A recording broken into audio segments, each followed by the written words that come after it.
Hey there, Ghosties. It's episode 91 of the Ghost Lights podcast. Thank you so much for being with us today. Today's guest is Jason Maxwell. Just completed the Maxwell Slam over at Miners Alley Playhouse, and he's on to bigger and better things in terms of he's getting married. This is my bachelor gift to him.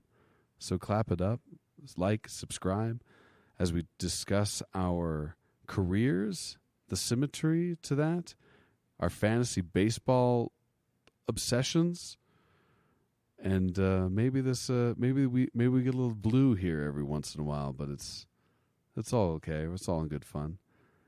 I want to remind you that we still have a Il Fuminati 6 happening June 10th through the 11th at the Savoy Theater in downtown Denver, over there in Rhino. So please get your tickets to that ASAP, and also get your tickets to the Public Domain Theater Festival that the Catamounts, Bunport, and Sioux Teatro Theater Companies are putting on. We are now in Westminster through 10th, 11th, and 12th, and again 17th, 18th, and 19th at the Westminster Transit Depot. So please get those tickets ASAP. They are going to go fast. And Dan, give us War by the Hypnotic Brass Ensemble. What's the score in the Avs game, Dan? It's 1-0 still. It's still in the first intermission. That's great. I would like to just interject them every once in a while.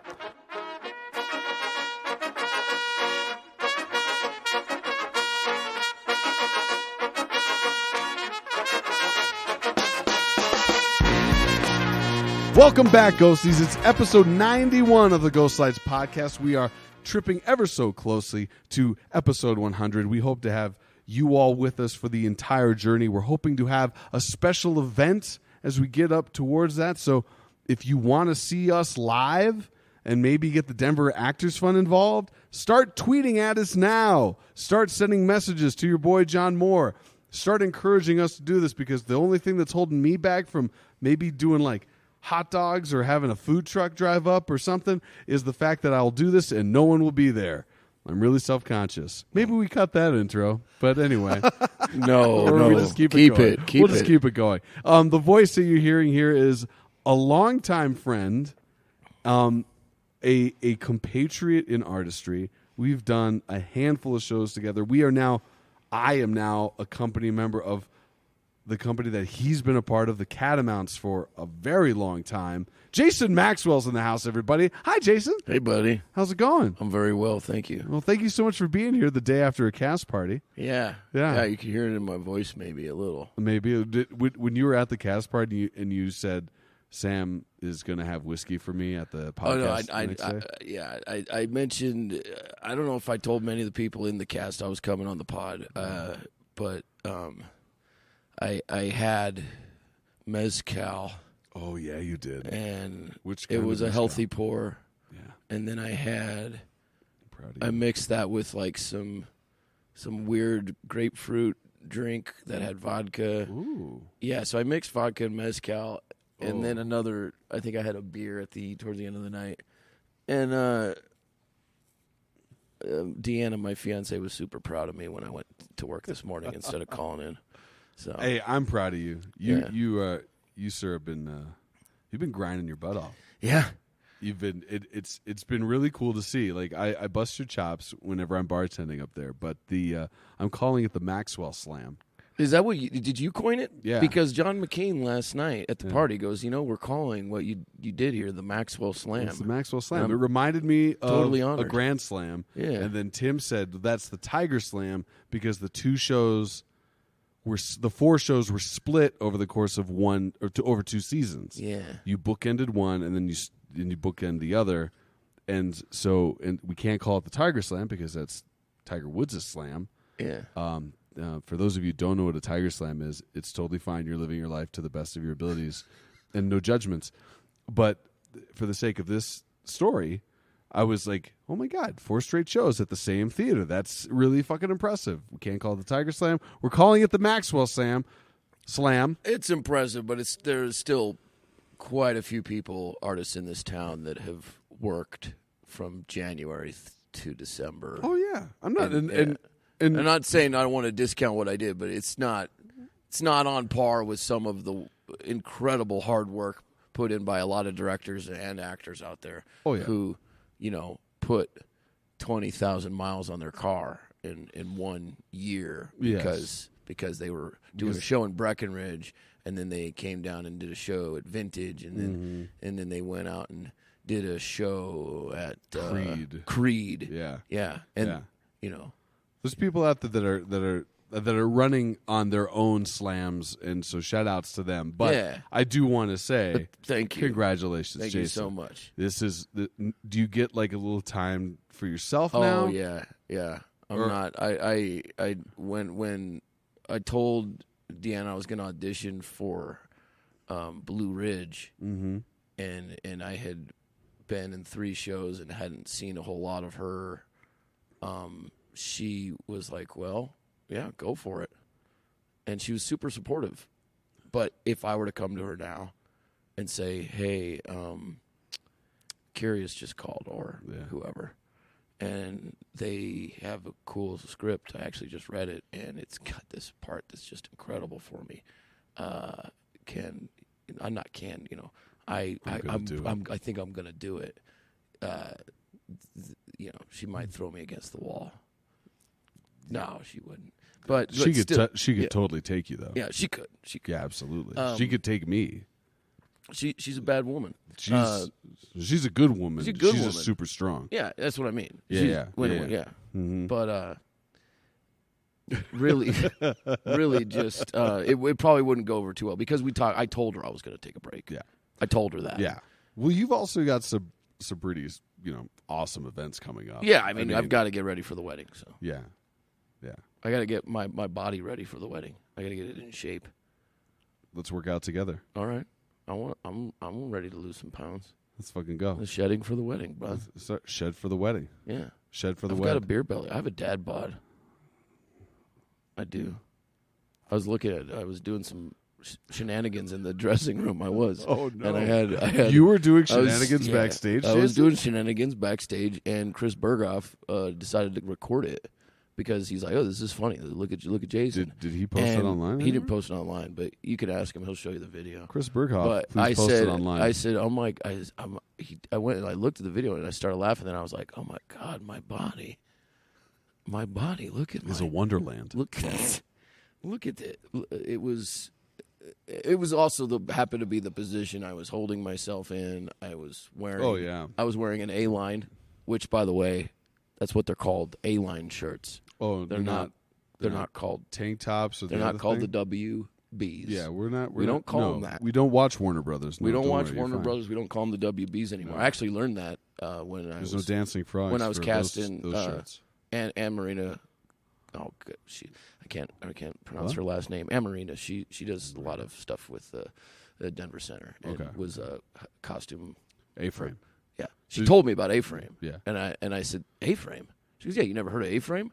I said, no, I always call them the WBs. No. She's like, don't do that. Don't do that. So I don't do that anymore. Yeah. A-line shirt, and it was pulled down over my skivvies, and I was crouched really weird.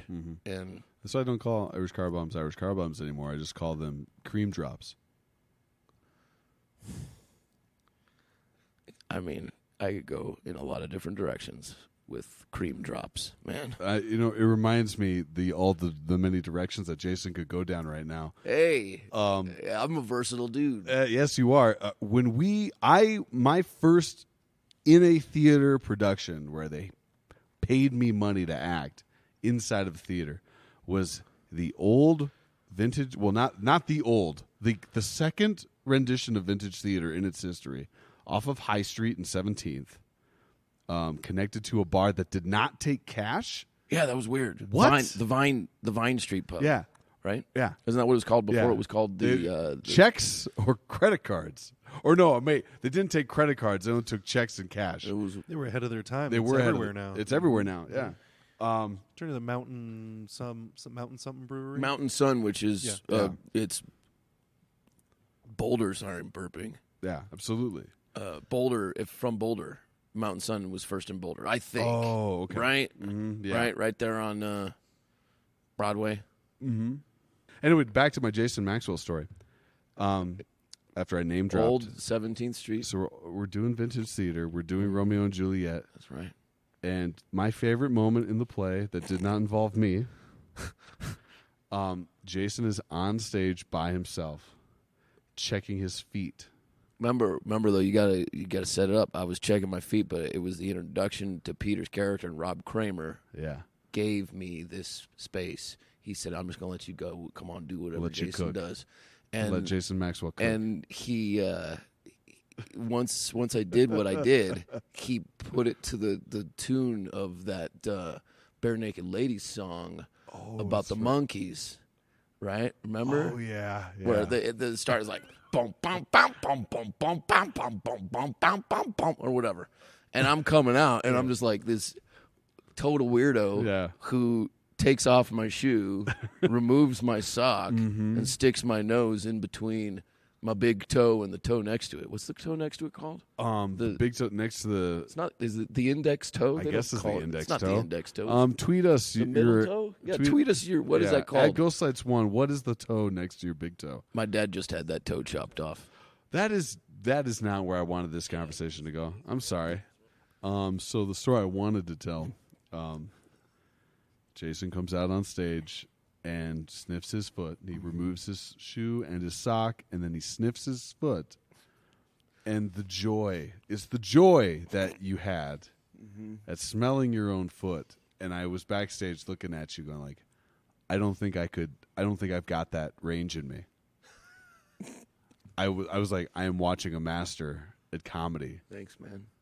And this was like my first show in Denver. I was like, I'll never be able to top that. And then we went to the bar next door one night, just me and you, and I tried to have a long conversation to you about like dirty things because I'm still very much an immature child, and I don't know things about how the world works and how bodies work, or how anything works. And you're like, no, I'm not going to talk to you about that. And now we can't get through a conversation without you talking about grundles and baby teeth. Well, and I love the growth. It's true. It is. There's a lot of growth. There's a lot of growth that's happened. Yeah. And no, I remember people really enjoyed that moment in Romeo and Juliet. It wasn't scripted. It was something that totally. It was to let the audience know. Upon Shakespeare. It was come on now. Yeah, it was to let the audience know that here is an idiot. This man is going to be the idiot in the rest of the show, so keep your eye on him because you'll laugh. Just being able to smell your own toe, and then I had I still remember the sound I made. Yeah, do it. Give it to us. That is the sound. It is the sound. God damn it. That took me back. I am backstage. I remember being backstage, just peering at you through the curtain in that narrow studio apartment they called a theater. Yeah, man. Oh, man. I got some good memories of that place. Right? The basement. The basement. Being body shaved by the artistic director of the basement. I can't remember who told me this, but way back before that space was ever a theater, it was a nightclub. Could you imagine the things that happened in that basement? The debauchery in that basement? Yeah, it had to have just been unreal. I'm terrified. Yeah. Some stories on those walls down there. There are stories in those walls. You know, remember when Vintage decided they were moving, we were like, a bunch of us were like, let's save the bricks. Let's get the bricks. Like we were going to somehow, so instead of saving the bricks, I think someone just went through with a camera. Because remember, everyone had signed them. No one invited me to this. You never signed the bricks down in the I heard dressing they were rooms of moving. Vintage? No. Come on, yes you did. No, I didn't. Everyone did. You know you did. Don't say you didn't. No, I didn't sign anything in that wall there. Everyone would do the same thing that they do at my last Miners, show there was a black eye. They shoved all of this hair into 3 different wigs. I got body shamed and couldn't wait for closing night. Like, no, I'm done. Let's complain about things. Let's go sneak in there right now. Let's do it. Write our names. Candy on the wall. doesn't taste the same anymore. Get off my lawn. Yeah. Anyway, I'm about to turn 42. So when's my body's breaking down. I got plantar fasciitis. I'm pretty sure. Oh yeah. So I'm in the mood to complain. Driving here, you're driving like, here. Jesus. The way people drive on the highways. Oh, it's terrible. Get out of here. It's terrible. I was trying to go up to can't. Boulder for these shows at the Public Domain Theater Festival that the Catamounts, Bunport, and Sioux Teatro Theater companies have combined to put on for all of you. Our first weekend was in Boulder, and I got to tell you, no one knows how to drive on Highway 36. No. It is infuriating. 95 miles an hour in the left lane, and they just whip right by you. Oh, yeah.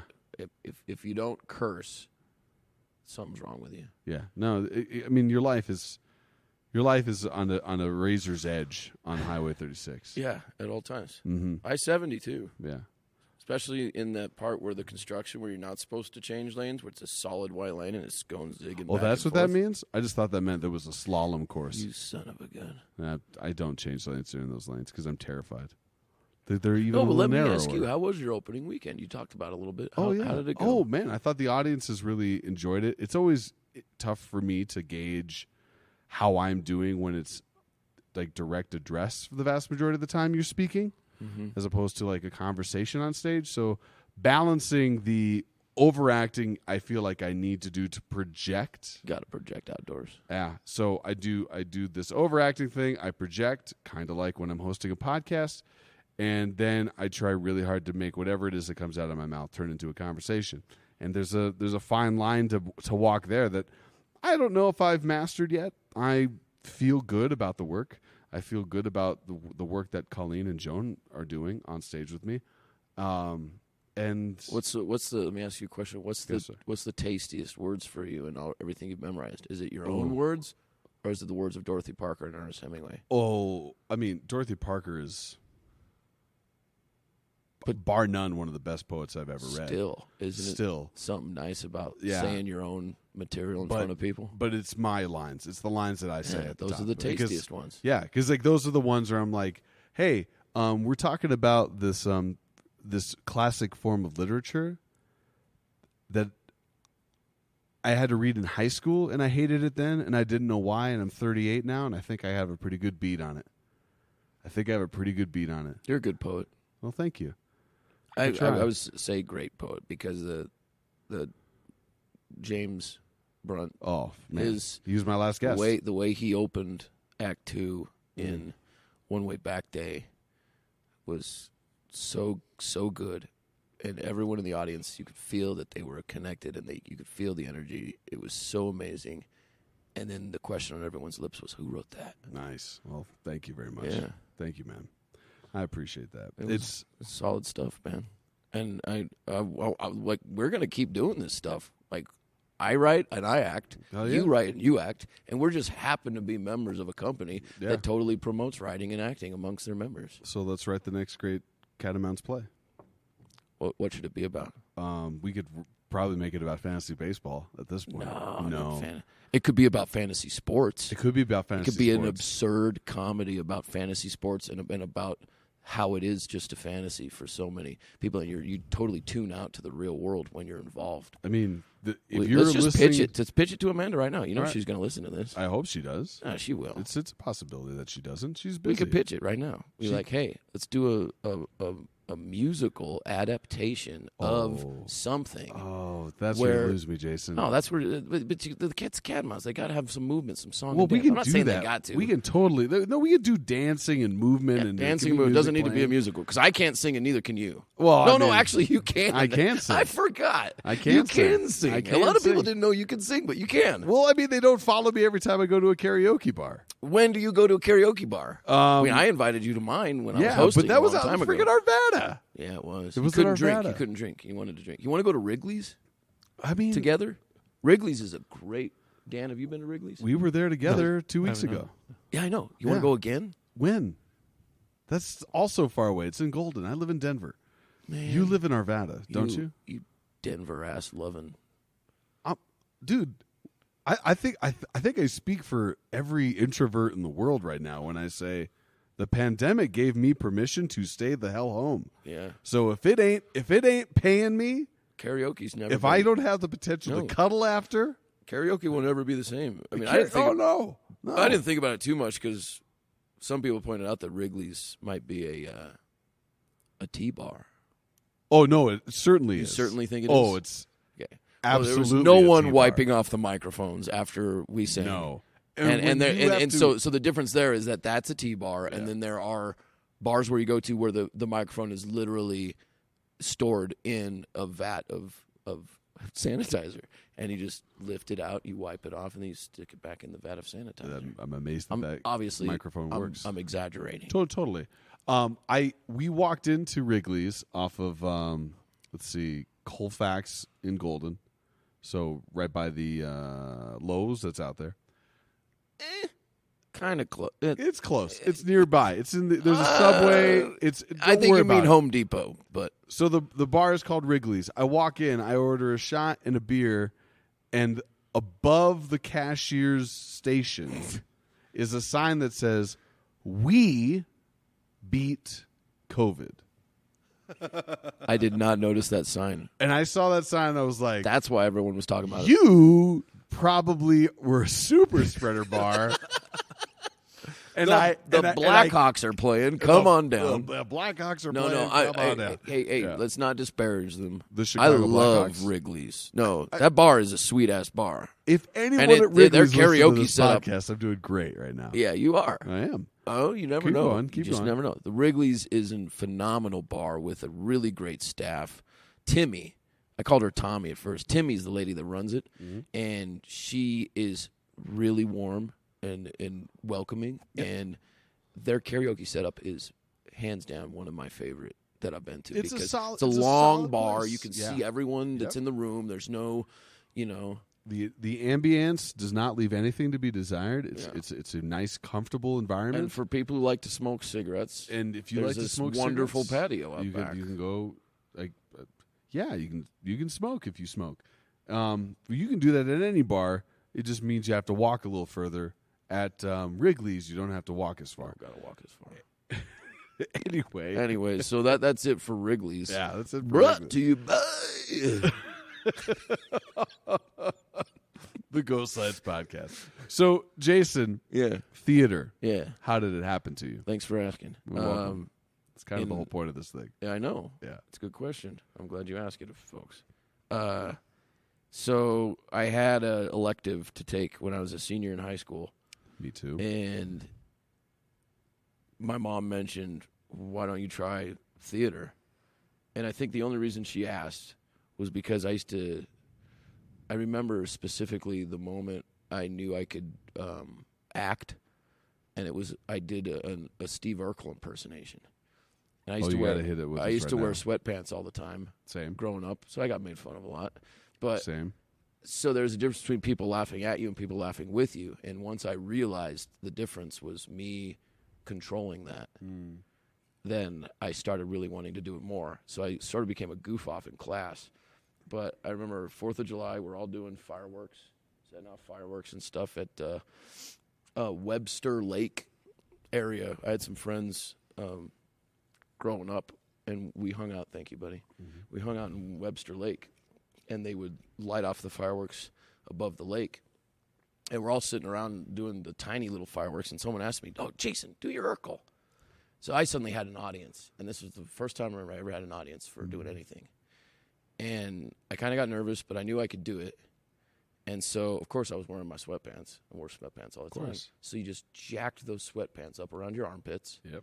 I had glasses already, the really nerdy kind. You know, I put those down on my nose, on the tip of my nose, and you know, held my hands like this, Yeah. and then I pushed them up. The glasses. The glasses, pushed the glasses way up into my forehead, and you know, and you know, did the snort, and then did I do that? I can't. You know, my Yeah. voice hurts. Voice a Anyway, little ragged. when I was little, Yeah. this was like 13 years old. Okay. When I was little, I could do the high pitched. You know, Did I do that? That's Basically. good. Yeah. That's really good. Thank you. I was going to say prepubescent, but I know you've been through puberty, so I can only hope. yeah. But that was good. Thank you. I can't. My voice can't get there just Well, because of the Blue Ridge scream was. Dude, you had to go It through took a it out lot. of me. It Yeah, took it out of me. 4 days a week doing that scream. I got you, fam. Don't worry about that. It was hard to support it because I was laying on the ground. Oh yeah, You know. that's a tough scene though. It was. And to motivate through that. I don't want to skip ahead, but No, so but that's we'll how it get happened there. for me. That's how it happened for me Mhm. is that my mom knew that I could do impersonations. And so if you got a kid who can do impersonations and make people laugh, then maybe encourage him to do theater. Mm. And so it was like, hey, go do theater. I kind of wish that I had made those connected the dots earlier, because I would have applied myself more in high school and gotten better grades, so I could have gone to a really good school, which is not to say Red Rocks Community College isn't great. Brought to you by Red Rocks Community College. No, so that that was where I ended up going. But so she said take a high school theater class. I did. First day of class, the theater instructor was awesome. Heather Landrus says to everyone in class, first day of class, I want you to take 2 minutes to think about a story that happened to you over the summer. Okay. And think about it, and then tell us the story. That was it. First day of class. So I go up, and I worked with my dad as an electrician's apprentice. Mm. And I was like, this story's great. So I thought of it, and then I proceeded to tell the whole class the story of when I was my dad's electrician's apprentice. My dad gave me an extension cord. He said, go plug this in. So I went wandering around. Not necessarily wandering. I went looking everywhere for an outlet. Well, on a big job site, all the outlets are at a premium. You got outlet extensions. You got power packs everywhere. Well, I needed to plug it in so my dad could do his work. So being a young teenager, I simply took one of the things that was plugged in and unplugged it and plugged my own extension cord in. Mm-hmm. Okay? Started walking back to where my dad was working on site, and all of a sudden I hear this, what the fuck? And I was like, oh no. So I go, and it's the flooring guy. He was laying tile, and he had a floodlight set up in a dark room doing his tile. And I suddenly, when you're laying flooring and you're left in the dark, immediately he was this angry little man. You know, most flooring people are small. I bet it's easier on their bodies. Easier on their bodies. Yeah. Much easier on their bodies and their knees. They're closer to the ground, so they work it with the ground. My mom had her whole kitchen redone. Mm-hmm. The guy that redid the tiling on her floor, because we pulled up the floor because it was so rotted and uneven underneath where the washer was. Mm-hmm. This is great podcast talk, Sam. Oh, I love it. Anyway, he was like 5'3". No, I mean, And- have you ever seen a 6'7" dude who's like, I'll go to do your flooring? Yeah, me and Sam doing my flooring. Yeah, me and 6'7"? Come on, guys. I'm These are 6'2". Yeah. Dan is a solid 6'5". Yeah, but see, that's do it yourself. You're not hiring a professional. You hire a professional. He shows up and he's like, yes, hey, yeah. Anyway. That's why we like easy insert laminates. easy insert laminates. Yeah, we're not trying to. Anyway, keep going. So what the fuck? So he screams. Yes. And I enacted this whole. Obviously, I grew up at a Christian school, so I didn't say what he said. I just, I screamed, really funny, and the whole class is laughing. And I was like, that happened to me. So then I had to go and unplug the own thing, and he plugged his back in, and I got a real chastising. So that was the story I told, and the the class was in stitches. Yeah. And I was like, I could do this. And so from that point on, it was just growing from there. Nice. Being a storyteller and diving deep into who I am. And I didn't really, truly accomplish what I needed to do as an actor and get comfortable with myself until I took a acting workshop with Talk a to me man about this named workshop. Bill Howie. He's kind of famous in some circles. He taught in L.A. Rest in peace, by the way. He recently passed on. So Shout out let's to Bill. pour out a little bit of whiskey for Bill. There you go. Not on the stage. Not on the stage, but he taught me to be happy and content with who I am as a person and who I am as a performer. And he has a book called The Actor's Menu Actor's Menu. The Actor's Menu. Okay. I can loan it to you sometime if you want to. That would be great. It's Yeah, good I'd love reading. to check it out. And he basically tells you that you've got things in your back pocket. Like, Sam, you know that you have this in your menu. Yeah. You know this is what you do well. Yeah. But is that just dessert, or is it the appetizer, or what is it? Like, you got things that you do as the main course. And so when you get a main course as an actor, you can either focus on that main course. So say your best dish is serving up something like what we did in 10 Pin Alley, where it's so over the top farce, and that's what you get cast as all the time, and so you need to learn that you don't right just there. have that's Stadium nachos. Stadium That nachos. performance of stadium nachos.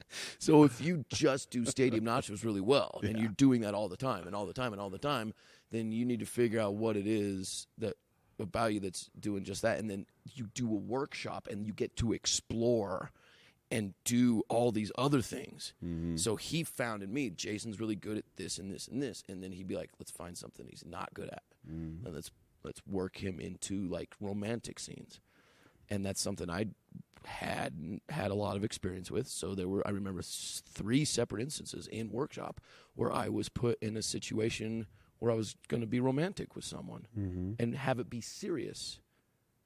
But that was the thing.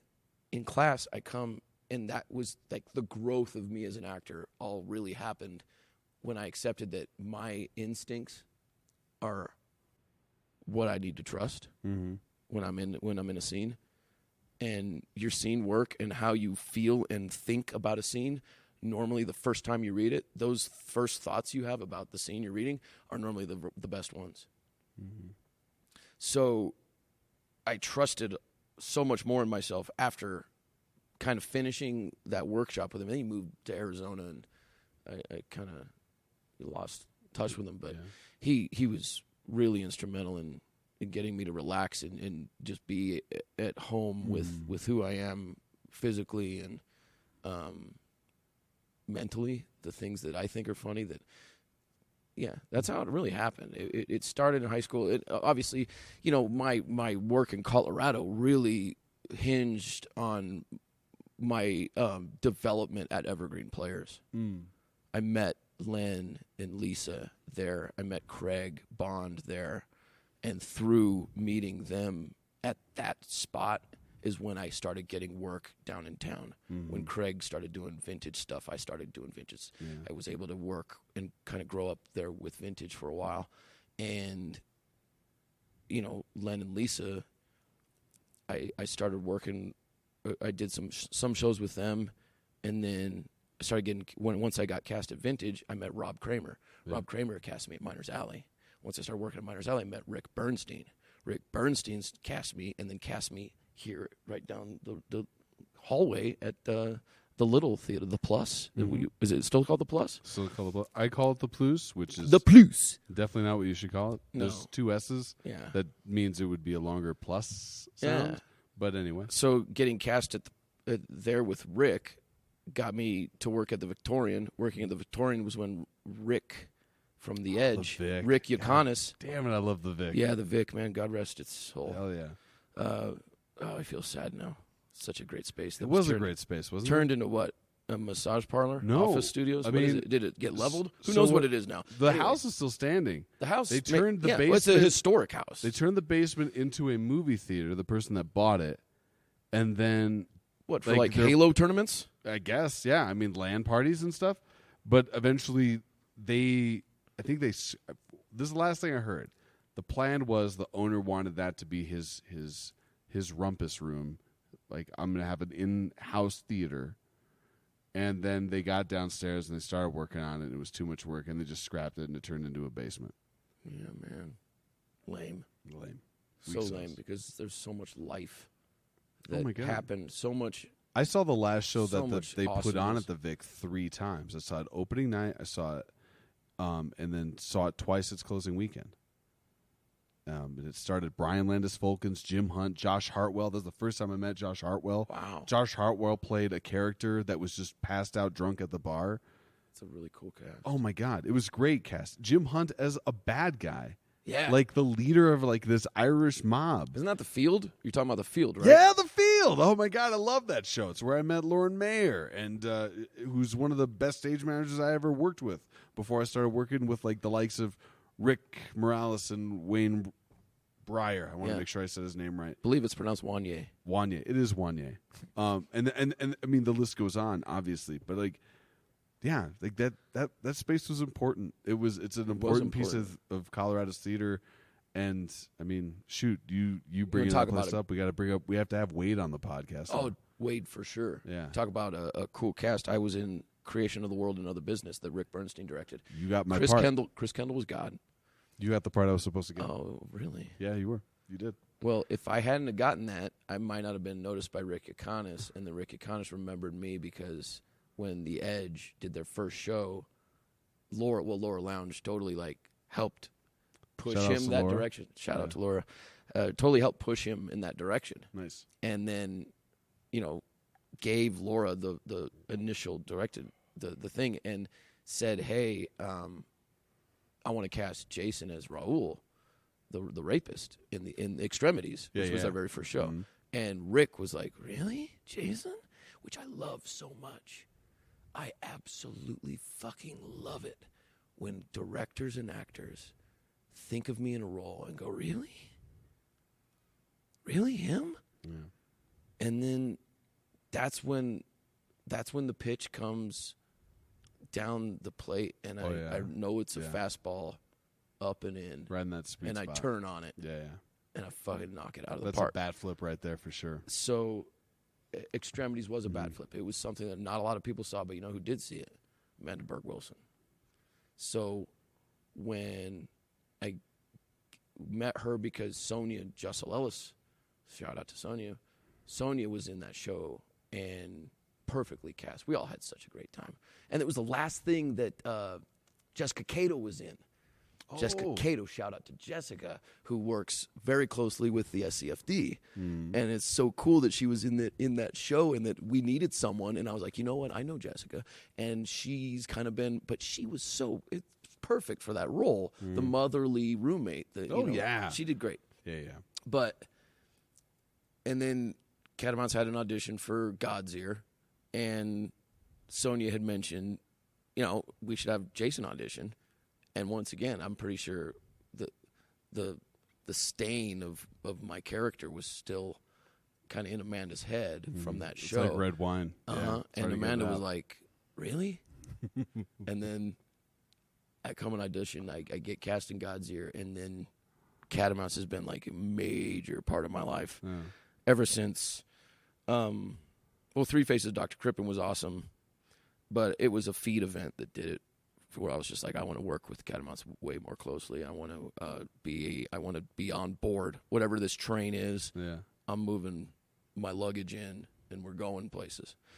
That's how it happened. Nice. Yeah.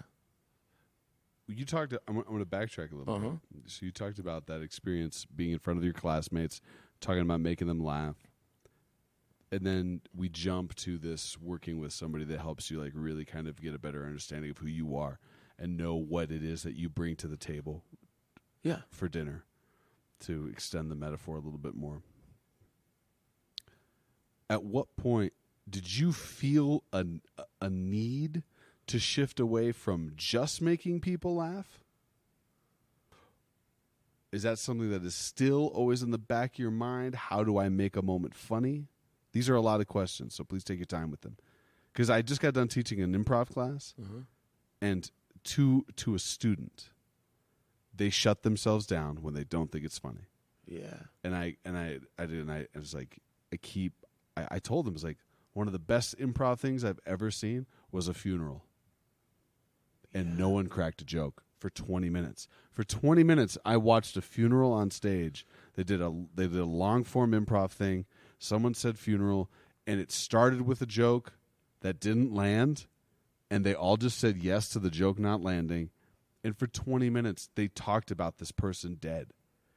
That was and it was beautiful. Totally fictional. Yeah, it's totally fictional, totally beautiful. I mean, one of the person that was having the funeral had died was a member of the group, and he was like, I guess I'll just be the dead body. And that was the biggest laugh they got for 20 minutes, was when the biggest guy in the group just like went out to center stage and fell on his back and just was like this for 20 minutes.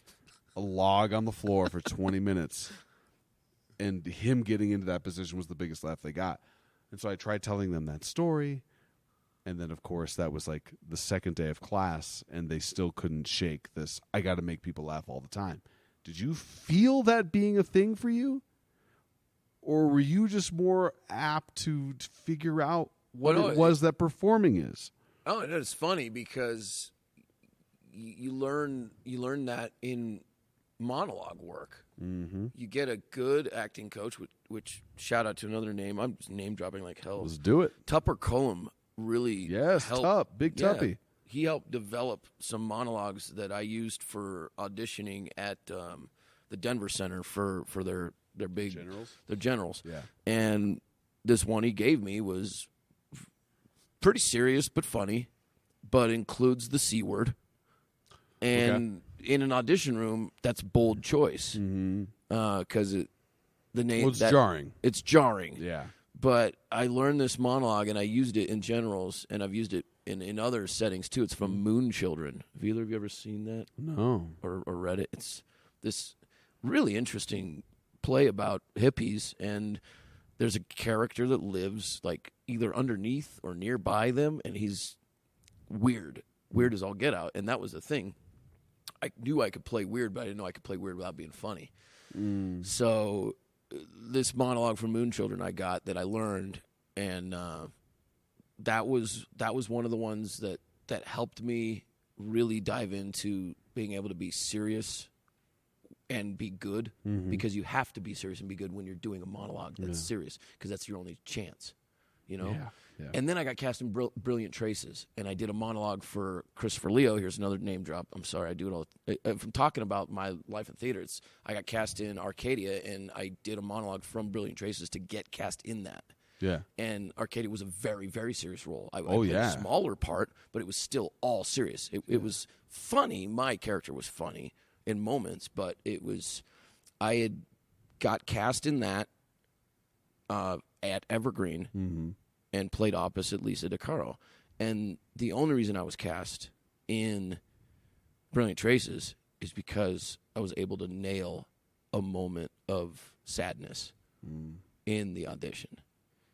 And doing that when you're used to always being funny, you have to trust your own stillness and the stillness of the scene. You can't. There's something that's naturally vulnerable when we as actors trust the silence and give in to the stillness and give in to the silence. And that's all I did during this audition. There was a big moment where I needed to be emotional, and if you let the energy of that scene take over instead of whatever else might be going on in your brain. Plus, and it helped that the person I was auditioning with was also a good actress. You know, gave you something. Gave me something and brought an energy into the room. When that happens, and then you just lean in, anyone can be dramatic. That was the other thing about the actor's menu. Anyone on Earth is able to convey every emotion that any writer ever writes about. And it's not like I don't really get into character. What do you mean by that? I just go with the emotions that are on the page and let those sort of I'll just ride those waves. I know which emotion it is, but when it's time to go on stage, I just sort of lock into that first initial emotion. And once you're with the initial emotion, since you've rehearsed it already, you're able to tune up and tune down and ride those waves that you've memorized in your body, and you're able to work through all of the emotions without actually sitting alone feeling like, and everyone's got their own process. I'm not saying, but that's sort of just what I do. I like to just ride an emotion that's the beginning. As long as I can. If I can't get into the emotion, if I can't get into the emotion of the opening scene of whatever I need, if I can't just do that and just drop into it, then yeah, there's some things that have to happen prior to the show happening. Like, I would just pace nervously before Shakespeare.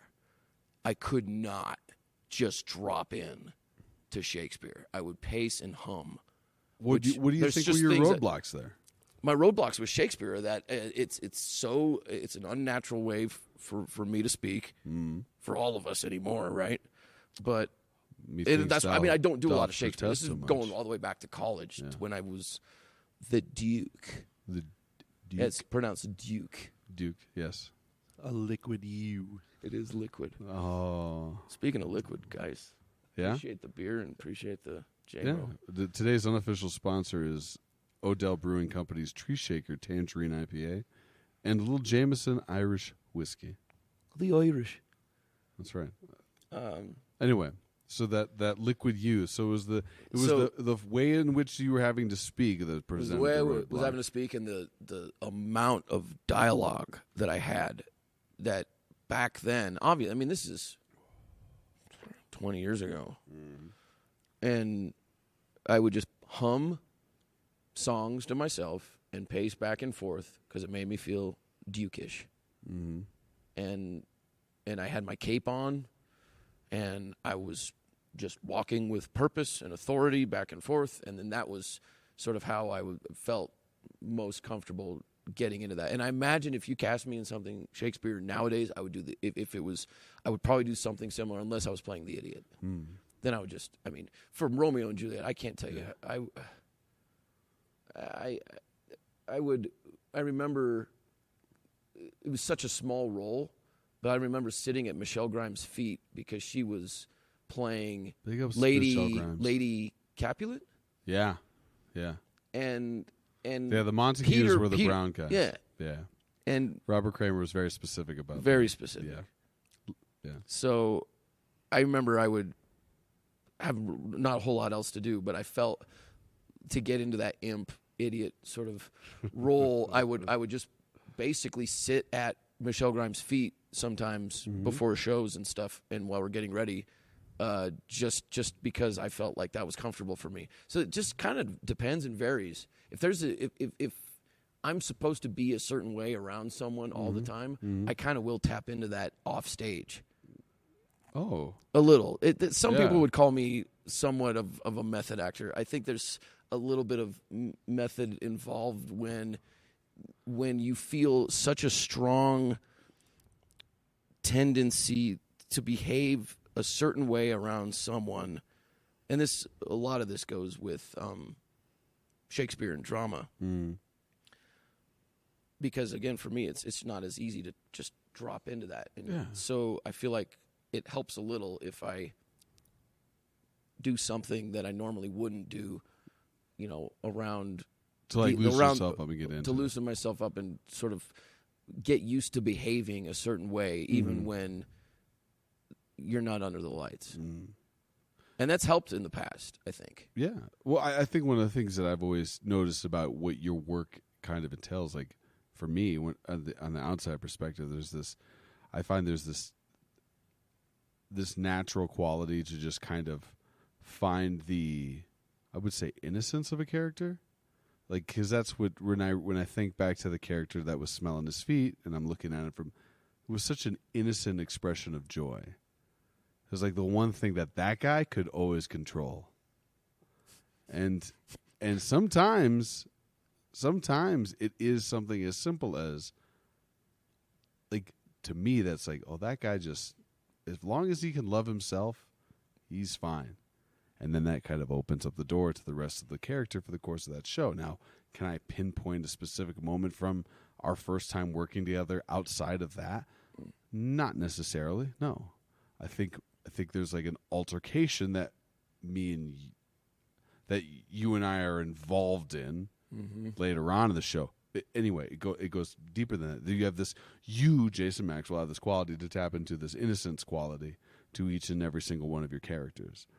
When we did Crucible recently, as part of your Maxwell Slam, the character had this superseding desire to fulfill his duties. And whether that's steered by fear or a sincere desire to be good at their job is kind of beside the point. The fact that you like, no, the job has to be done. I will do this job. That and the struggle that comes out through your character in that, despite any other choices you make in a specific moment, really kind of flesh out the how much you've grown, I think. Because I would say what your main course is a humanistic quality. And you find what makes every single character that you've played a human. And so what is that? Is it a frailty? Is it they go back to a colloquialism? Is it a physical gesture? I see that through line in terms of how you put on for a character.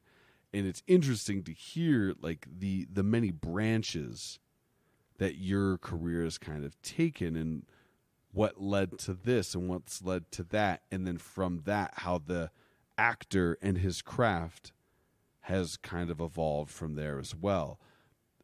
Like, you've had, in my opinion, one of the most consistent and also unique careers in town over the course of my career. Right? Yeah. So when I look at people that when I'm measuring myself, I'm always clocking what Jason Maxwell's doing. Yeah. Because there is a consistency factor which speaks to success, and the thing that I attach to is like, he found another thing that he can tap into the humanistic side of somebody. Thank you for pointing that out. Yeah. That's very remarkable compliment. I well, appreciate it. It's the truth, though, because But it's what I try to do with every script that you ever study and every role that you ever do. Nice. Is when you're vulnerable in it, and this is something that I was taught.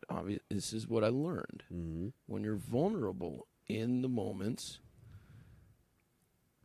you read the script a different way, because you read the script and you say humanistic. You read the script. I read scripts and I think about how a line should sound, how a line needs to sound. I love saying and repeating a word all the time to myself, and then finding a way that it should sound to make it human, to make it relatable, to strip that line down and make it completely vulnerable for anyone to access. Yeah.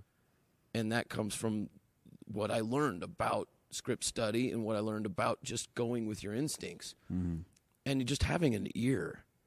Like, that's what I really love and would like to do more directing, is because I have a good ear, and I like zhuzhing up a moment to take it and flip it around. And if an actor keeps saying a line a certain way, be like, okay, I want you to say the line like you're just relaxing on the beach. And then I'll hear that, and I'm like, okay, now do the exact same thing, but punch up the word "and" or whatever. I think it's just attributes to having an ear for what I think sounds natural, and what I know makes it accessible. Well, I think one of the things that you're touching on is there's a mathematical quality to all art. For sure. There's an equation to all art that allows it to be accessible to an audience. Yeah. So sometimes it's a combination of colors. It's a line.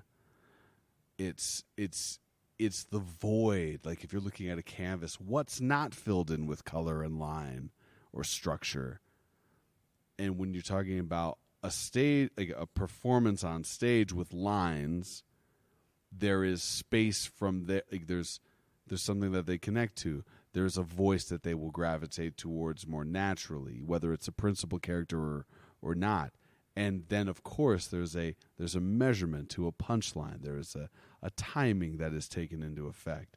And all of those numbers bear out, depending on the quality of the script, the actor's ability to be in the moment with the material and to understand it because, I mean, I think me and you both would acknowledge that the vast majority of comedy comes from a place of truth. Absolutely. So when you are talking about saying a line over and over and over again, I think that what I hear is, I'm trying to find the way to say this the most authentically. Mm-hmm. What makes me connect to that line more? Is it saying it like this, or is it saying it like this? Yeah. Right? No, yeah. As long as you're connecting to the material, that's all that matters. Mm-hmm. It is really all that matters, because once you, as an actor, connect to the material, if you're doing your job right and you've done your research and you have your lines memorized, you gotta have them fucking memorized. Really? Like in your bones. Come on. That's just one of the things. I can I can write the script on my hand, can't I? No, man. A lot of it's astonishing to me. Can stage managers feed me the line? Right? No. So once that's in your body, and you are able to work and mold that piece of clay however your body wants to, and you're connected to it, and you're vulnerable. Big key. Big key. Big key. You're gonna be a good actor. Yeah. It just you can't help but people will watch you. People will dive into your story. They'll listen more intently. Mm-hmm. You know when you're sitting and watching something, or you know when you go to see a stand-up comedian. You know when that stand-up comedian is invested in their material. It's another wonderful form of art that I truly admire, is the ability of stand-up comedians, no matter what mood they're in or what happened during their day or whatever, they have that hour-long set. Some of them are able to vamp here and go there and do a different direction, but for the most part, that tight hour-long is something they've memorized. Yeah. So they're just performing, but it's all true. Mm-hmm. For the most part, it's real to them. Yeah. Whereas me playing a character from something that someone else wrote 20, 30, 400 years ago, whatever, has absolutely no truth to me whatsoever. So that's what I like the most about writing and about performing your own material, which is why I asked you that question about it's so much better. Even though Dorothy Parker's lines are delicious and beautiful. Ernest Hemingway is beautiful, gorgeous to an extent. Mm-hmm. Saying your own words for people is the most vulnerable you can be, and then having them and then being subjected to their reaction is the most vulnerable you can be, because their reaction can sometimes really hurt. Oh. Or it can make you sore. Are you kidding me? It can make you sore. Like, that's the other thing. Goes back to writing your own material, goes back to like being a stand-up comedian. That feeling, they said there's no greater high. You can inject your body with whatever you want. You can smoke whatever you want. Nothing makes you feel as good as working a bit and tearing a house down. Oh. There's no greater high in the world. There's a power. There's no greater high in the world, and that's what I. Sometimes that's the greatest aphrodisiac. Mm-hmm. And I'm not trying to be glib and make it carnal for a joke's sake. There is something about that feeling when you are standing in front of a room full of people saying something and they're laughing their ass off. That's a control, because now I wait for that laughter to subside, and then I hit him again with something. And the thing that sucks is we're all starved for it. Every single person in the world wants attention. Well, it's we all want attention. The pandemic is. I don't want to mention I don't want your podcast to get flagged as having. You know what happens on Spotify and other places. They flag it for containing the word pandemic. So because God forbid we talk about it. Yeah, no. But I'm saying, like, but I know why. We're all so starved. I have a feeling that there's going to be, as long as it sort of eases the reins, if they kind of let the reins go, it's not going to go away. I know it's not, but it sucks for artists who live on that and dwell on that, because we all need it, and we want it to come. We want live theater come roaring back, and we want all of that audiences back from everywhere. Yeah, and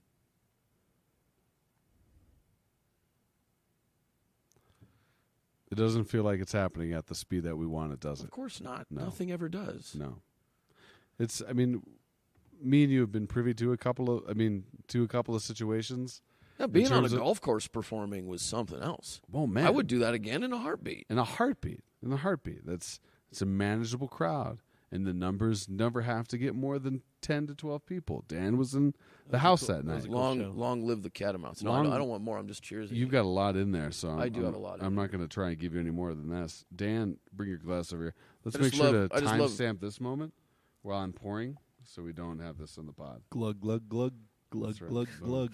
Well, now I have to actually edit this thing. Well, that's fine. It's not like you got anything to do tomorrow. The Avs don't play. By the way, what's the score? Yeah, what is the score?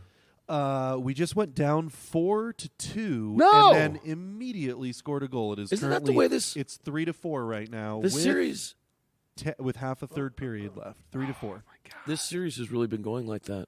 I watched game one and I couldn't believe it was like immediately the Avs would just come down and score 20 seconds after amazing. getting. I got to tell The you, first game one was some of the most awesome hockey I've watched. 8-6. Are you kidding me? Which you cannot take what happened on the ice game one and translate it to football. Because I agree with, I listen to the Bill Burr podcast all the time. Bill He Burr? absolutely fucking hates when football games turn into what happened with the Chiefs and the Bills in the playoffs. yeah. That was trash football. Sure. It was trash refereeing. It was not the kind of football I like to watch. And I really, really am worried about the future of the NFL because that's the direction they're pushing it in. It really is. They want Yeah, they want 72. offense. They want 72 to 56 every game. Because that sells not tickets. necessarily. Oh, we Not can go down this necessarily. whole. We can totally debate I this don't for wanna- another I don't- let's not go there. for a completely different podcast. But I For also a want to different stress. podcast. I want to stress that what the NFL wants, they will never attain, because before they get there, they will destroy themselves. Yeah. Much like any government, Mm-hmm. any solid group of people. I don't even mean solid in terms of quality of their humanity and their morality. Any group of people, in order to accomplish what they want, must destroy too much of themselves in order to get there. The NFL will never attain what it wants. The NBA will never attain what it wants. The Colorado Theater Guild will never attain what it really wants, because in order to get there, you got to eat yourself up. We ourselves, as an artist, right? We are trying so hard to get to, I remember I have great conversations with Kevin Lowry when we were traveling to Vermont to do Bengal Tiger at the Baghdad Zoo. Yeah. And we were talking about the idea of a perfect performance. Perfection. Oh. Is that attainable? This is a very interesting How much conversation. work can we get? How much work do we have to do per moment, per line, per word to get to flawlessness? And the thing that I think me and him both have kind of encountered and we kept coming up against in those moments was the variable of who we are. Yeah, humans aren't perfect. No, yeah, exactly. We are And flawed it's creatures. and it's very subjective as to what is Yeah. perfection. Exactly. What I think is a perfect performance has been perceived by shit Yeah. from other people. Yeah. And it's been perceived as decent to high quality or to mid, as the kids would say. We are never going to be in control of that outcome. So what I want to ask you now, Yeah. this stage in your life, the career that you have as a performer, the career that you have as just a human, a civilian, what to you is the perfect balance of that? Would you rather be doing one than the other? What is that for you? Because my conversations with you have always struck me as like, this is a man that's pragmatic and puts family first and is never worried about how he looks in terms of an ego thing. Yeah, that's How much does that motivate you? No, it's a good question because I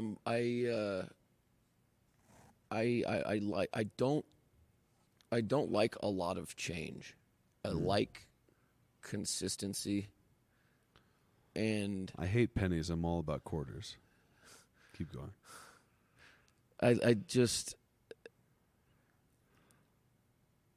I like the known, and that's part of why I love it. love it here because I know Colorado. I have a lot of friends here. All my family's here, except I've got some family in Vegas. But I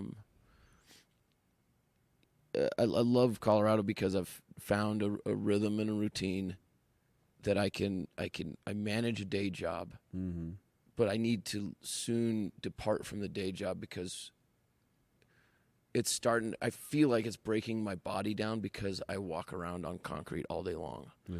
And if I don't find a way to get away from that much time spent on my feet, then I feel like I'm just going to, my feet will just eventually, and my knees don't hurt yet, knock on wood, but my feet are starting to hurt me. Yeah, up here. So finding that perfect balance also means I like having health insurance. Oh yeah, isn't that nice? I've always had it. I've had my health insurance since 2000. Like nice. That ability to say, yeah, I work a fairly humdrum job with interactions with thieves. I just had one today. A thieving asshole. This bitch gangster-looking dude stole $780 worth of wire from Lowe's. Damn. And I don't want to. I'm tired of seeing that. It puts a dent in my soul because it shows me that there's a side of life that all of us would much rather avoid or not have to see. But this person was going to sell in need. That's wire. In need. They're not stealing like money from a cashier. No, he somehow loaded up 2 500-foot rolls of Romex cable and a couple of rolls of regular Romex, which is like $78 a roll, the regular. So you think $78 for a 50-foot roll. How did this dude get a hold of 500? He is pushing this cart down the main aisle as confident as the day he's getting married. He's just all smiles. No cold feet. I didn't look in his eyes. I just noticed the cart. I noticed the dude who works the electrical department following him. And that was when I listened to what this dude was saying. And he was pushing this cart, and he was looking over his shoulder, and he's saying, yeah, come on, motherfucker. Keep following me. Keep coming. Keep coming. At that point, I knew he was leaving no matter what. But the fact that my friend I work with was still following him, and we've seen training videos constantly that say, you cannot follow. Let him go. You know, Dan. You got to let him go. Well, this guy Paul is following him about 5 feet behind. Finally, he gets all the way. I said, in my mind, I'm like, when's he going to stop? When's he going to stop following him? He's got to let him go at the entrance. This dude gets out the entrance. Finally, I yelled at him. I said, Paul! He turned. I said, come on. I said, come back. He said, you can't do anything. I said, our loss prevention guy's here right now. That guy's face is on every camera. Okay? So my career, my job, some people call it a career, whatever, like Lowe's wants you to they want you to work a career there. Retail is oftentimes like the last resort for so many people. It really is. Like if you go and apply at Lowe's, you're going to apply because you've already applied at McDonald's or whatever. And nothing to say about people who work at McDonald's or anything like that. I don't think you're making a commentary. I'm not making a commentary. It's just I've been there for so long because it's been so easy. It's so easy. It's an easy job. Yeah. So that balance that you're talking about, like, I get to be plain and ordinary at Lowe's and get my paycheck and keep the roof over my head. Yeah. I get to do that because I know that at night I'm going to be this other extraordinary person.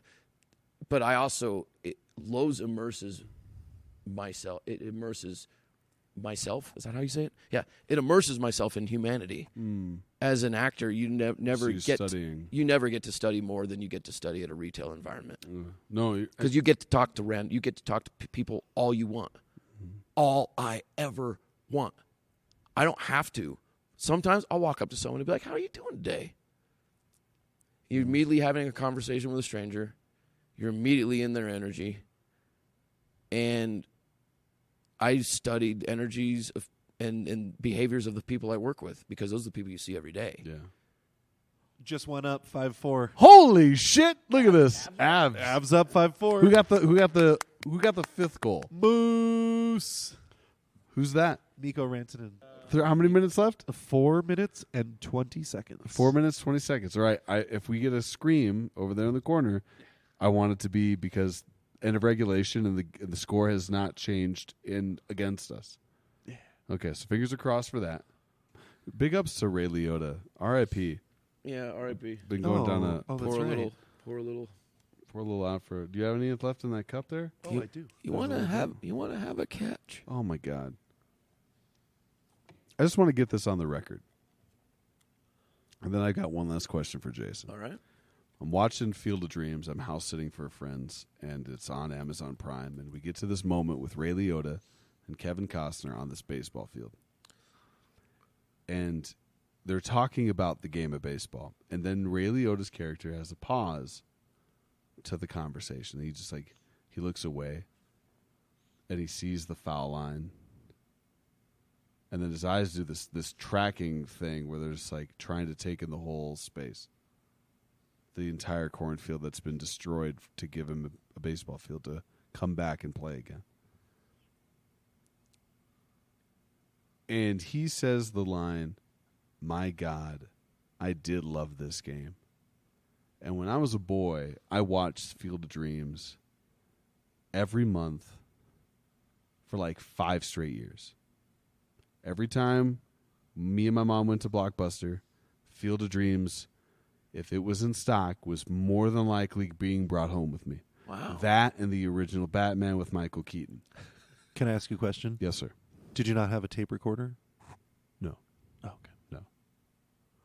So I remember being a kid and liking the movie because it was about sports, and I gave a shit about sports, and I didn't understand about all the rest of the relationships. I watched it a week ago. James Earl Jones is a national treasure. Whoa. Burt Lancaster was a national treasure.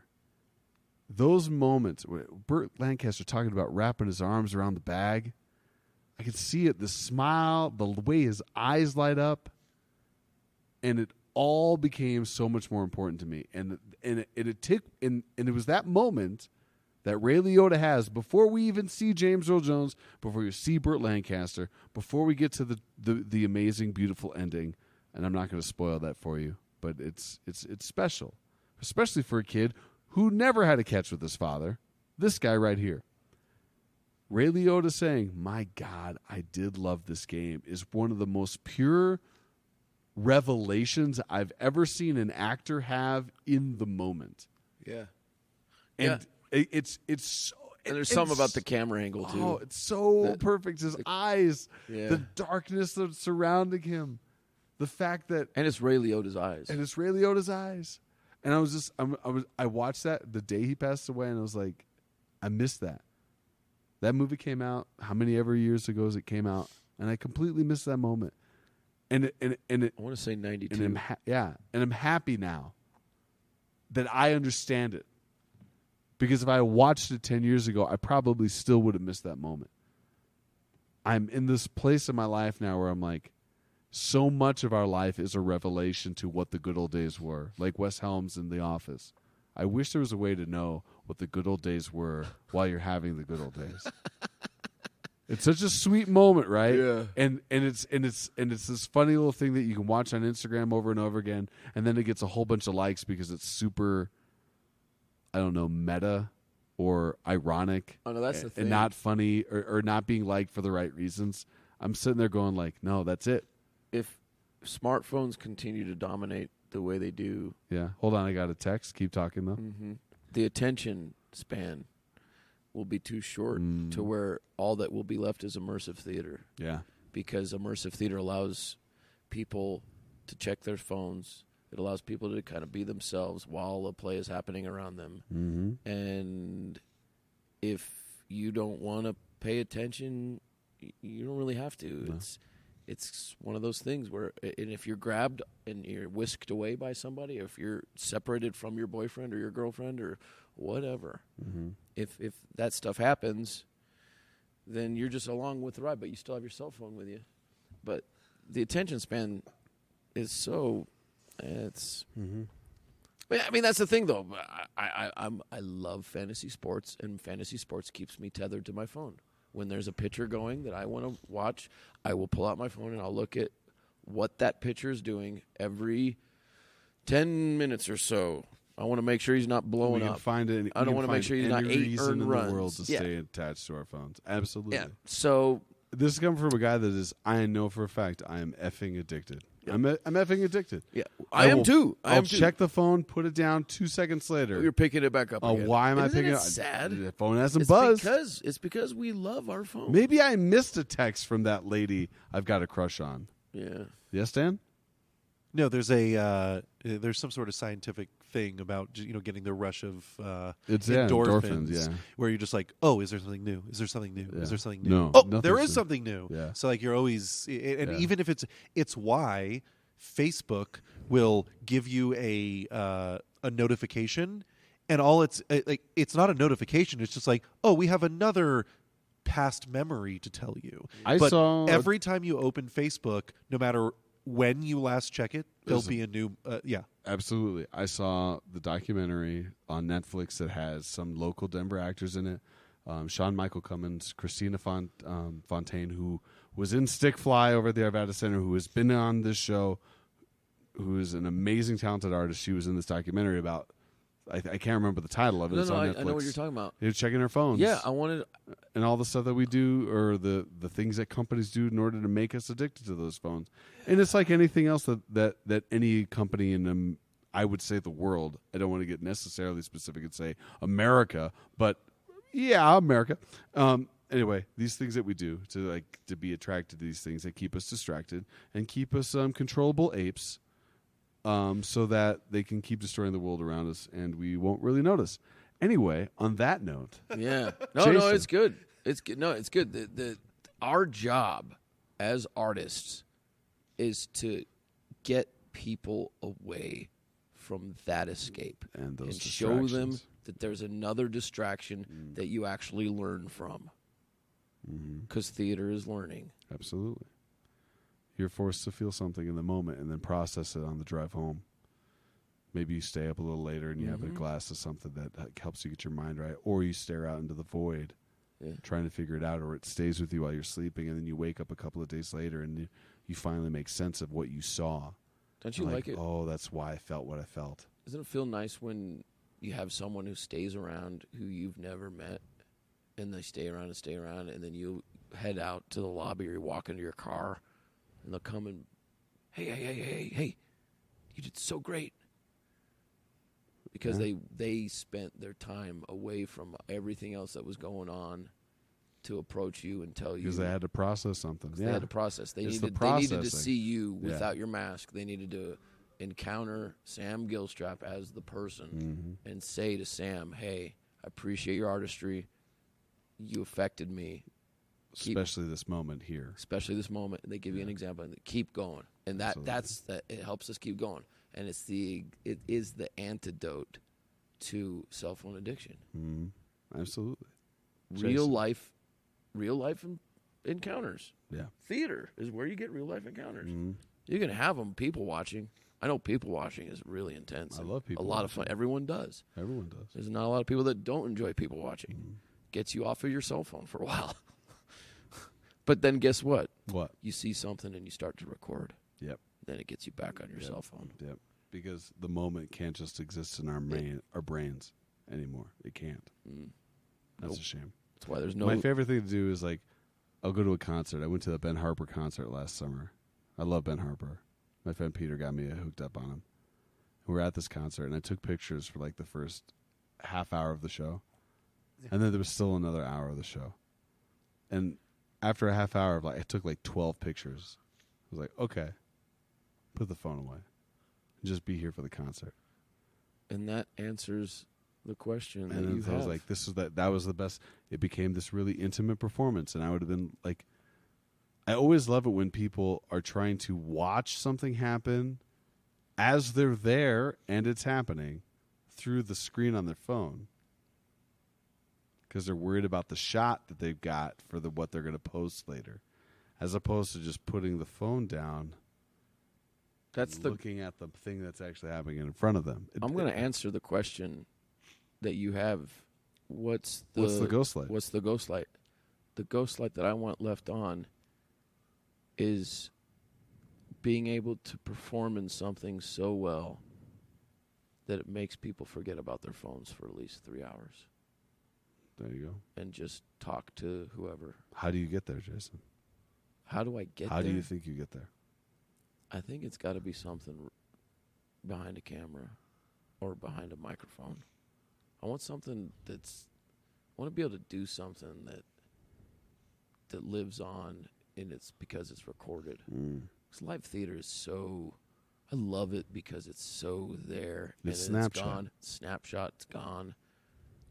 It's something that causes one person or two people or whatever stay around and ask you later, but movies do something else. Yeah.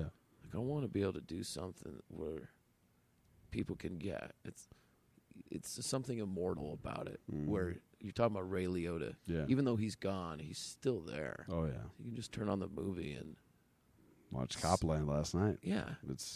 There's something about it that makes you. It's what we live for as artists is to help people escape and help people learn about life, and that's what I want to be able to do. Oh yeah.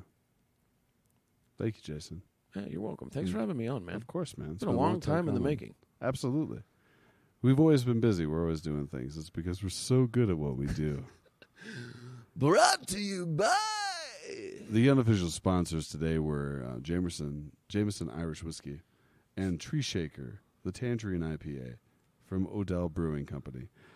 The actor is Jason Maxwell. The shows are going to keep on coming. If you see him out there in the street, congratulate him on the big next step that he is about to embark on in his life, a wedding. This is as close as I could get to a bachelor party gift. Thanks, because man. I'm broke as a joke, but I love you like a son of a bitch. Because we've been doing this together, whether we've been on the same stage or not, since I started. Yeah. And of course, my selfish brain goes like, that's the only time theater's ever existed. So with that being said, Jason, thank you so much for being with us tonight. Dan, what's the score? Oh, Avalanche just won in overtime. They literally just scored the overtime goal. 6-5. Yes. Oh, Lekanen assisted by Hellman, Cale Makar. Fucking sweet, baby. Woo! Oh, literally, as you said, what's the score? It updated. That is amazing. Dan, You know what? Woo! do the damn thing. That's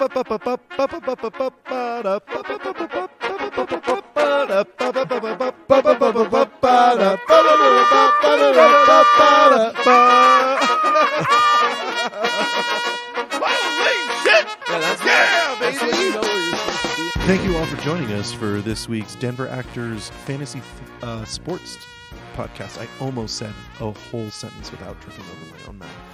It's okay. We did like 20 minutes of sports fantasy talk right there. I know. Well, I mean, maybe we just add that on to the Just end. tack it at the Just tag it to the end. It's like when I usually tack on like 10 seconds of some bullshit, but this Yeah. time it's 20 minutes. 20 minutes of fantasy baseball talk.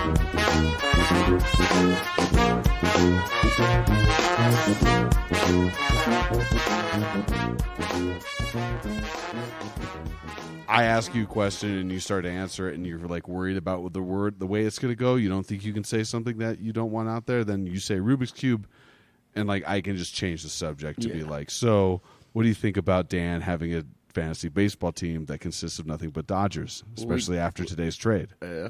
No, thank you for the trades, boys. You're welcome. No problem. I really wanted Samurai Joe, so I'm glad I got him. Yeah.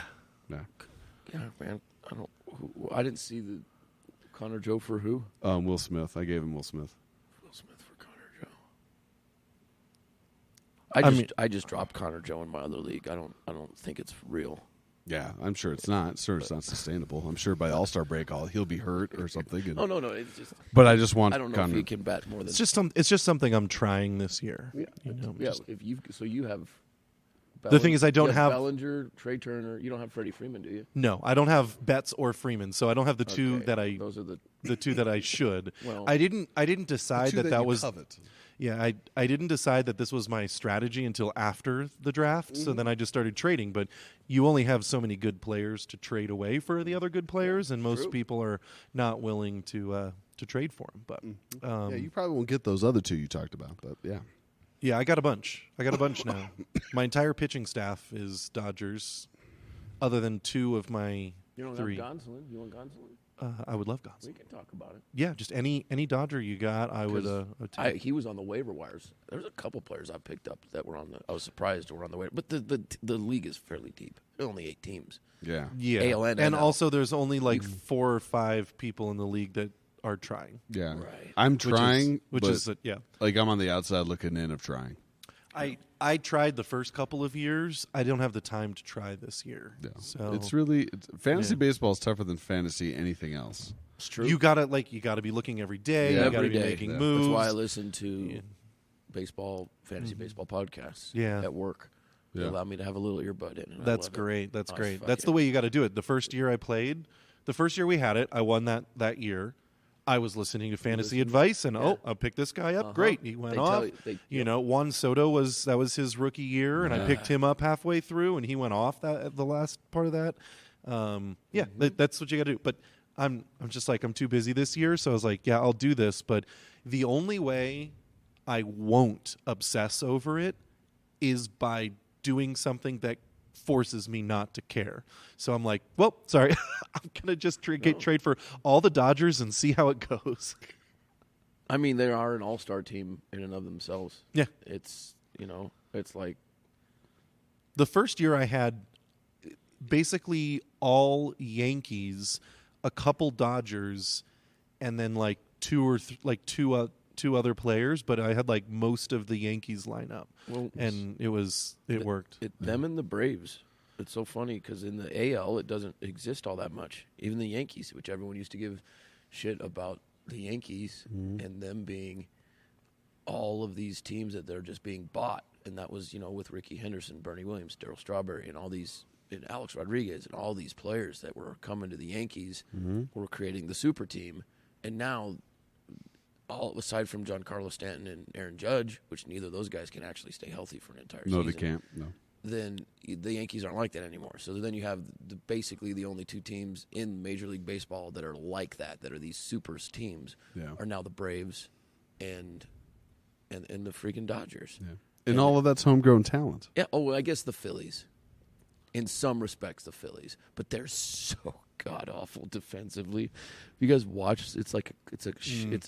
It's an absolute shit. I know show. that we and swept their outfield sucks. I know that we were welcoming the Phillies to town, and they were like the worst team in the NL, and then they swept us. And I don't think any game ended with a run differential of less than 5 runs. We lost by more than 5 runs every game, and I guess the Phillies were no longer the worst team in the NL. It's the guys who do the people that do the podcast it's on that I listen to play in, like, some of them have 8 different teams. Oh my god! And it's their life, and I don't know how they do it, but I do because they also spend a lot of money. And so you look at like some of these people, the amount of money they spend. I spent $50 in a 12-team league, and I'm like, I really want to win this because it's that kind of. There are people who get into 12 teams leagues, and the entry is $2,500. And suddenly you're like, Got to take this seriously. you take it so seriously every single day. And they talk about how you can trade out players for series. Like they have a core group of players, and then there's certain players that are just totally expendable. So like when the Braves visited, these are the Braves that are most available because the Braves are playing in Colorado, and you know they're going to score a ton of runs. Yeah. So like go get Travis d'Arnaud, go get William Contreras if he's available. And literally these people, that's their entire livelihood and life is just immersing themselves in baseball. We do it with football too, but you immerse yourself in baseball. You figure out who to change out when, and when to hold on to players that everyone's telling you to change out. And it's I was doing that the year that I won, and it was okay, you basically you look up who's available and you see who this week they're going to play, and then you're like, oh, they're playing the worst pitching staff, and they're going up against a right-handed pitcher when and he's way better. It was like I was learning who was better against righties and lefties and this, that, and the other bullshit. And I would swap out my closers because if my closer was going to be in a game where there was a blowout, there was no way. So I'd swap it out for a lower level closer because there was a better chance that closer was going to get a save. Yeah. It's crazy. Absolutely. I find that level. The Marlins closers, they're playing the Reds. Like, I'd rather have the Marlins closer than the Reds closer. I just picked up Marlins Edwin Cabrera. That's a great pickup. I saw it. It came through the ESPN fantasy top 3 to get, and he was the top guy. I was like, oh, okay. Apparently, you should also get Cal Quantrill this weekend. Is he pitching? Cal Quantrill's pitching today, I think. Yeah. I guess you wanted him for today's game. I find that level of fantasy dedication both... like, that's the life I would like to live, but also extremely terrifying. Yeah.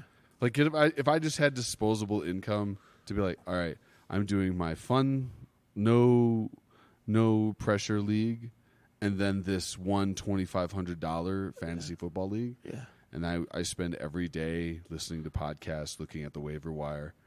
I am up at 5 a.m. to make sure that I got my pick. Well, I mean, at that point, I mean, my penis is just for show now. I can't imagine what would happen to it. Like, you called it a grundle? It probably just turns into like a black dried up disc. What happens is it the same thing that happens to prunes. Oh no! It becomes a raisin. Becomes in a the plum sun. to a prune to just sort of a hanging piece of skin. Rough.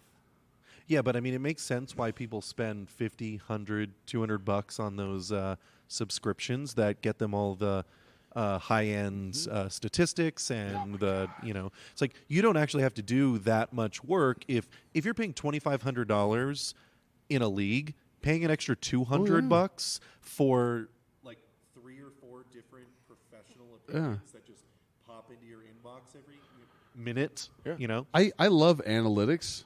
I do. Like, I think it's really cool. It's a great way to balance out gut opinions of certain situations. Like, and I'm also old school, so I think, no, I mean, like, I want to have Daryl Morey on the podcast. He's the GM of the Philadelphia 76ers, and I more than likely will get him on at some point. That's incredible. Yeah, That'd be such a sweet score. Yeah, and if I get him on, I want to talk to him. Like, for me, I find a lot of the artistry of all work that we do comes from how it moves us, right?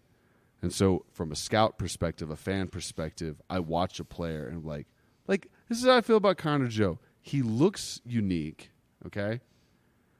And because of that unique quality, I just kind of expect good things from him. Mm-hmm. So when I first saw his name, I was like, I never trust a guy with 2 first names. It makes me uncomfortable. that is your go-to strategy. I'd never. If you got 2 first names, no. If you got 2 last names, I'm probably going to have your child because that's so random. But like, I was kind of standoffish, and then he went on he went on a tear. Yeah, he went on a tear. Like, had like a 10-game hit streak or something like that. Hit a leadoff home run. He was doing. I mean, he's cooled off. Yeah. This is why I dropped him. Oh yeah. I went and got Joey Votto because Joey Votto's heating up.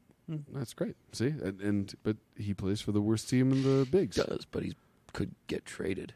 That's the other thing. Well, he's going to get traded to like the Yankees or the Dodgers. I don't know, but Dodgers don't need him. Dodgers don't need him. They don't have a Yankees. Do you have a DH position? Yankees don't Yeah, need Justin Turner is basically playing DH But this couldn't year. Justin move out to third base? If he goes, No, they got who the fuck do they have playing third base? Why most did it- days? well, it was Muncy. Oh, that's true. He's injured right now. Okay. Turner. So Eminem. because they brought in Edwin Rios to play first in DH, now he's hurt. Okay.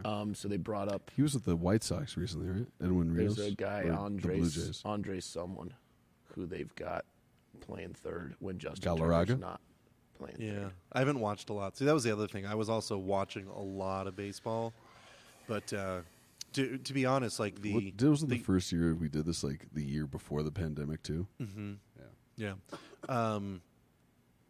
ESPN's got this really good, chart where it just says previous 15, previous 30, and most added. That's what Fish watches all the time. And I He watches just that list. like if in the previous 7 you're at like a +8 or something like that. Oh, so scoop them up. Or just trust everybody else that knows everything and see who's the hottest pickup right now. Scoop them up. It's the whole reason I went and got Garrett Whitlock. It's a dude that hosts the podcast. Mm-hmm.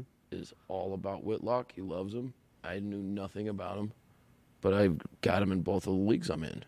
And when you watch him, he just throws strikes, and he's got a wicked slider and a wicked sinker and an awesome fastball. And he dots the corners of the strike zone.